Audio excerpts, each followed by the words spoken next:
Halo semua, salam sejahtera Malaysia. Selamat datang ke channel Fels Lifestyle. Terima kasih kerana masih bersama dan setia di dalam channel ini. Tuan-tuan dan puan, berita gembira, berita baik yang dinantikan oleh seluruh rakyat Malaysia. Baru-baru ini, walaupun terdapat isu kenaikan harga minyak diesel yang mengundang kecaman terhadap Anwar Ibrahim. Namun saudara-saudara, seperti yang diumumkan oleh Datuk Seri Anwar Ibrahim, semua ini demi kebaikan negara dan rakyat. Dan yang terkini pula, Datuk Seri Anwar Ibrahim mengumumkan berita baik. Disahkan harga telur ayam turun 3 sen mulai 17 Jun. Saudara-saudara, menurut kerajaan ataupun Anwar Ibrahim, kerajaan memutuskan harga runcit telur ayam grade A, B dan C di seluruh negara diturunkan 3 sen sebiji selaras usaha mengembalikan hasil penjimatan penyasaran subsidi kepada rakyat. Perdana Menteri Datuk Seri Anwar Ibrahim berkata kini harga runcit bagi telur ayam grade A, B dan C masing-masing turun kepada 42 sen, 40 sen dan 38 sen sebiji berkuat kuasa hari ini. Penampungan subsidi keperluan makanan rakyat sebanyak 10 sen bagi sebiji telur ayam ini melibatkan perbelanjaan RM100 juta. Manakala pada tahun 2023, peruntukan subsidi telur ayam adalah sebanyak RM927 juta, katanya dalam kenyataan. Perdana Menteri berkata, harga runcit bagi telur di Sabah, Sarawak dan Labuan juga akan diselaraskan mengikut bahagian dan zon yang diwartakan. Beliau berkata, langkah itu selaras dengan perkembangan semasa yang menunjukkan berlaku penurunan kos input pengeluaran telur ayam, khususnya bahan asas kepada makanan ayam. Ingin saya tegaskan, masalah atau isu terkait kos kehidupan rakyat akan terus ditangani kerajaan secara lebih proaktif dan berkesan sambil berusaha sebaiknya dalam memampan dampak yang buruk ke atas kehidupan harian rakyat.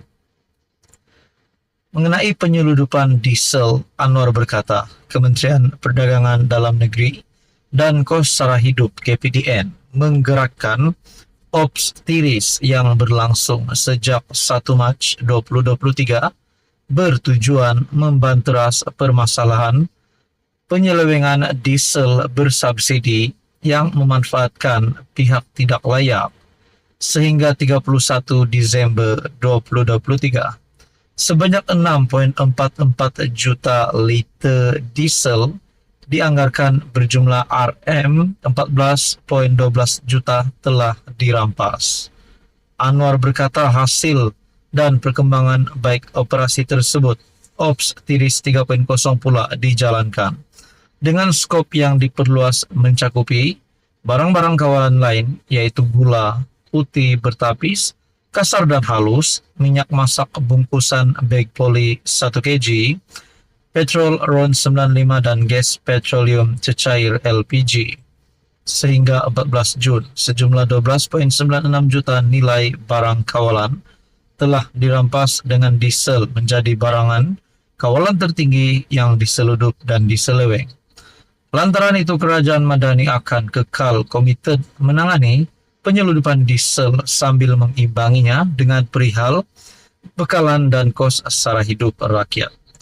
Jadi saudara-saudara, menurut Datuk Seri Anwar Ibrahim, berita baik penurunan harga telur dan juga berita baik bagi usaha kerajaan melalui Ops Tiris yang sehingga kini sudah sampai ke peringkat 3.0 untuk mencegah penyeludupan dan penyelewengan bahan-bahan ini. Jadi saudara-saudara, adakah dengan ini melihatkan lagi bahwa Datuk Seri Anwar Ibrahim akan lebih layak untuk menjadi Perdana Menteri pada penggal yang seterusnya. Dan menjadi persoalan juga, adakah ini akan menarik pengundi baru untuk Anwar Ibrahim, khususnya pada PRK yang terdekat yaitu Dun Sungai Bakap dan juga PRU16 nanti.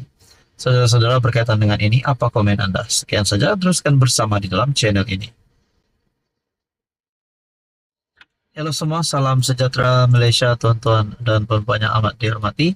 Selamat datang ke channel Fels Lifestyle. Terima kasih kerana bersama di dalam channel ini. Saudara-saudara, sudah pasti tumpuan rakyat Malaysia, terutamanya bagi rakyat di kawasan Sungai Bakap, di Dun Sungai Bakap, di mana pilihan raya kecil akan diadakan pada 6 Julai depan. Dan saudara-saudara, berkaitan dengan pilihan raya kecil ini, sudah pasti jentera-jentera parti yang sudah menghantarkan calon akan bersiap sedia untuk bertempur. Nah, persoalannya, adakah sekali lagi kerajaan perpaduan akan menunjukkan bahawa kemenangan menjadi milik mereka seperti yang berlaku pada pilihan raya kecil baru-baru ini? Saudara-saudara, saya merasakan mungkin kerajaan perpaduan boleh menang, dan begitu juga Perikatan Nasional pun boleh menang, dan mungkin ada calon yang lain juga boleh menang. Dan saya terus membuat satu kajian ataupun undian melalui community daripada channel ini. Anda boleh lihat di ruangan community, saya membuat undian di sini. Calon mana yang menang PRK Sungai Bakap pada 6 Julai depan.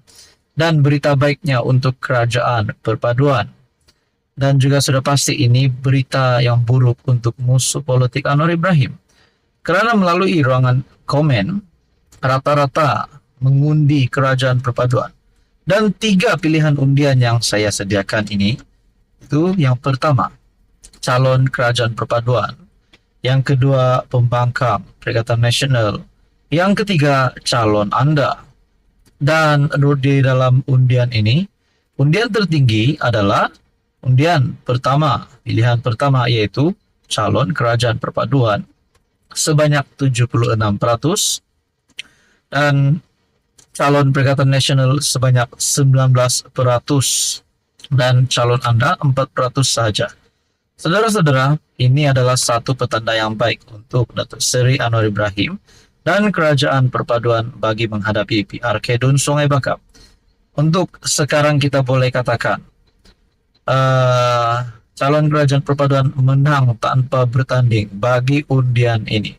Nah, saudara-saudara, di dalam ruangan komen, yang menariknya ada yang berkata, saya yakin bahwa kerajaan akan memenangi PRK Sungai Bakap dengan cemerlang majoriti yang tinggi. Kerajaan perpaduan mantap. Rakyat harus pilih calon dari kerajaan untuk pembangunan. Ada kata di sini kerajaan, dan komen ada juga meletakkan komen Nurul Iza PKR. Kemana Pak Menteri pergi bila Datuk Seri Anwar kena serang oleh rakyat, pengikut parti-parti pembangkang? Ya Allah, berikan kekuatan dan lindungilah dan dilindungi dari mara berbahaya kepada Datuk Seri Anwar Ibrahim dan kerajaan perpaduan. Nah, saudara-saudara, ini satu petanda baik dan satu berita baik untuk PMX, dan terpasti bagi mereka yang memusuhi Anwar Ibrahim, termasuk media Yasin rasanya, termasuk Mahathir juga, pasti akan pening kepala melihat undian ini. Dan ini satu kemenangan baru untuk Anwar Ibrahim. Jadi saudara-saudara, Anda boleh komen di bawah siapa pilihan Anda bagi pilihan raya kecil Dun Sungai Bakap yang diadakan pada 6 Julai depan. Sekian saja, teruskan bersama di dalam channel ini untuk info yang seterusnya. Mohon bantu channel ini dengan menekan butang like, share, dan juga subscribe.